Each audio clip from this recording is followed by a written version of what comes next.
அபி லிஃப்ட்டில் நல்லா தூங்கிட்டே இருக்காங்க. அப்படியே ராகவ் தூக்கிட்டே வராரு. தூக்கிட்டு வந்து காருக்குள்ளே உட்கார வைக்கிறாரு. அப்படியே எழுந்துக்கிறாங்க.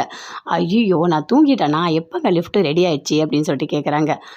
ரெடி ஆயிடுச்சு, இல்லை நீங்கள் ரொம்ப அசந்து தூங்கியிருந்தீங்க, அதனால தான் எழுப்ப வேணாம்னு சொல்லிட்டு நான் தூக்கிட்டு வந்துட்டேன். இங்கே பாருங்கள், காருக்குள்ளே நிறைய ஸ்நாக்ஸ்லாம் வாங்கியிருக்கேன், ஜூஸ்லாம் வாங்கி வச்சுருக்கேன், நீங்கள் சாப்பிடுங்க அப்படின்னு சொல்லிட்டு ராகவ் சொல்கிறாரு. ஜூஸ் எல்லாம் குடிக்கிறாங்க, இருக்க ஸ்நாக்ஸ்லாம் சாப்பிட்றாங்க. அப்படியே ஃப்ரண்ட்டில் வந்து உட்காந்துட்டு இருக்காங்க. ரொம்ப சந்தோஷமாக இருக்குங்க, எனக்கு நல்ல வேலை வெளியே வந்துட்டோம் அப்பாப்பாப்பா அப்படின்னு சொல்லிட்டு இருக்காங்க. அதுக்குள்ளே ஃபோன் பண்ணுறாங்க. அட்டன் பண்ணி அபி பேசுகிறாங்க. எங்கக்கா இருக்க அப்படின்னு சொல்லிட்டு. அதுவா, அது பெரிய கதை, நான் லிஃப்ட்டில் மாட்டிக்கிட்டேன், வரத்துக்கு ரொம்ப டைம் ஆகிடுச்சி அப்படின்னு சொல்கிறாங்க. அப்படியா, வீட்டில் எல்லாரும் தேடினாங்க்கா, நானும் ரொம்ப பதட்டப்பட்டுட்டேன். சரியா, நீ என்ன பண்ணுற, ஒரு மீட்டிங்கு, அதனால தான் லேட் ஆகிடுச்சி, நீ அம்மா கிட்ட சொல்லு, நானும் அதே மாதிரி சொல்கிறேன், அப்போ தான் வீட்டில் அப்படியே மெயின்டைன் பண்ணுக்கா அப்படின்னு சொல்கிறாங்க. சரி சரி அப்படின்னு சொல்லிட்டு அபி சொல்கிறாங்க. ஃபோனை கட் பண்ணுறாங்க. ஆனால் அவங்க வீட்டுக்காருக்கு ஃபோன் பண்ணுறாங்க. இங்கே பாருங்கள், அபி கிடச்சிட்டா அப்படின்னு சொல்கிறாங்க. ஓ சரி சரி அப்படின்னு சொல்லிட்டு வீட்டுக்கு வராரு. வந்தவொடனே பேசுகிறாரு. நாளைக்கு ஒரு பார்ட்டி இருக்குது, வரியா அப்படின்னு சொல்லிட்டு கேட்குறாரு. ஏன், எதுக்காக நான் வரல அப்படின்னு சொல்கிறாங்க. இங்கே பாரு அனு, புரிஞ்சுக்கோ, நம்ம 2 பேருக்குள்ளே நிறைய சண்டை இருக்கலாம், அது எல்லாருக்கும் தெரிய வேணாம்ல, எங்கள் ஃப்ரெண்ட்ஸுங்க எல்லாரும் கூப்பிட்றாங்க, கண்டிப்பாக நீ வா அப்படின்னு சொல்கிறாரு. இல்லை, நான் எங்கேயும் வரல, அப்படி பேசாத அனு ப்ளீஸ், நான் சொல்கிறேன்ல. சரி, என்கிட்ட ஒரு சாரீ இருக்குது, சிம்பிளாக தான் இருக்குது, அதை தான் நான் கட்டிட்டு வருவேன் அப்படின்னு அனு சொல்கிறாங்க.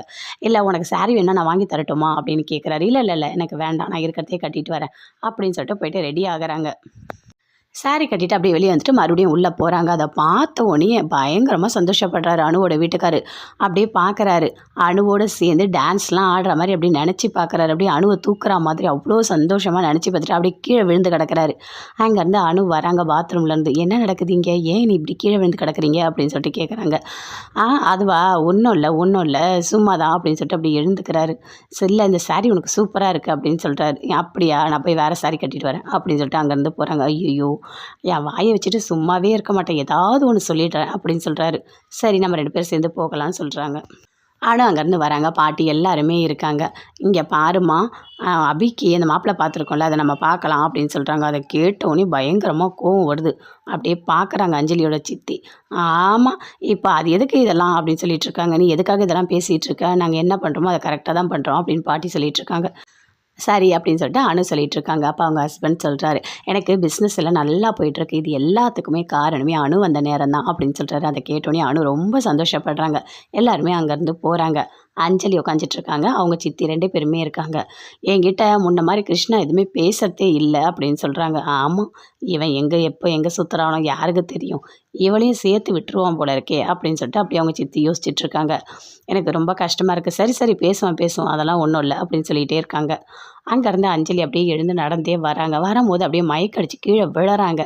அதுக்குள்ளே ராகவை பார்த்துட்டு ஓடி வராரு. அக்கா என்னக்கா ஆச்சு அப்படின்னு சொல்லிட்டு ஓடி வந்து தாங்கி பிடிக்கிறாரு. அக்கா உட்காருங்க அக்கா சொல்லிட்டு உட்கார வைக்கிறாரு.